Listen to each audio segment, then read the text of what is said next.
Hey guys, today I have a quick look at the Samsung Galaxy S Wi-Fi 5, also known as the Samsung Galaxy Player in Player 5.0 in North America, and Samsung Galaxy Wi-Fi 5.0 in Europe and Asia.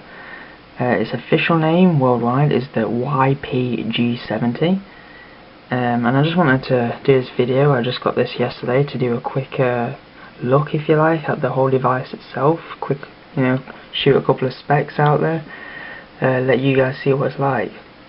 So the first thing you'll notice when you actually pick the device up is how thin it is. It's 9.9mm thin, so pretty thin. It's 1mm thinner than my phone, which is the Desire S, so it's very nice. Second thing is build quality. It feels very sturdy, no creaking in there, and it feels really nice. So let's just go around the device. On the right hand side we have a volume rocker switch and the power button, as with most Samsung devices. On the top we have a micro SD card slot, which supports up to 32GB of external memory. The device that I got, I don't know if it says down there, has 8GB in it. You see this down there. There's a 16GB one if you want the more space, but for me it's plenty. On the left side we have nothing, and on the bottom we have a micro USB charging port and a port for the PC, a mic, and a 3.5mm headphone jack. Coming to the device itself, from the front we have a 5-inch WVGA TFT LCD display, not Samsung's. What they're known for is a Super AMOLED or Super AMOLED Plus. None there. We have up here, I don't know if you can see it, we have a speaker grill.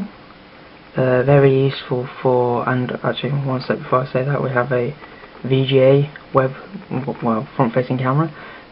These two can be obviously used for video, not conferencing but video calls, through Skype, that kind of thing. And on the back we have a 3.5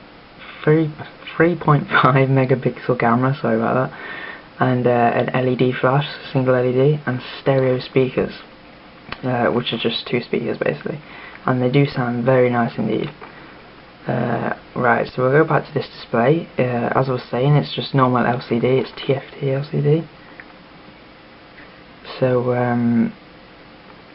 it's better than normal LCD, but in terms of reflection and viewing angles, TFT is a thin layer that they put underneath the LCD, above the LCD, sorry, to increase viewing angles.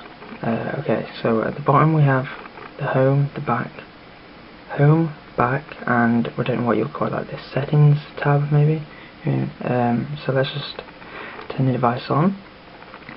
As you can see here, it's pretty big. We'll just swipe this and get straight in to the device. Another thing I wanted to talk about was whether this is a competitor to the iPod Touch. Obviously it's 5 inches, it's a lot bigger than the iPod Touch's 3.5-inch display. Samsung are officially branding this as a mobile internet device, so we're not saying it's a tablet. It is a small tablet in my opinion, it's very nice. It's not running Honeycomb. Stock in Europe is running Android Froyo 2.2. This is upgradable, I believe, in the near future. As you can see, you may just be able to tell through some of the basic features I've just shown you there, but I am running version 2.3.5, which is, I believe, what the American version is running. You can upgrade the European device. It takes about 10 minutes. It's not the official way, so you do have to go through a couple of back doors. The device, I've also rooted it. Pretty useless rooting it at the moment because there's no ROMs out there for it, because it's a new device, and whether or not there'll be ROMs out there is another thing. So I'm running Android Gingerbread on it right now, with TouchWiz UI interface above it. As you can see here, basically it's the same as all Samsung devices, nothing new. You get your 7, I believe it is. Yep, home screens.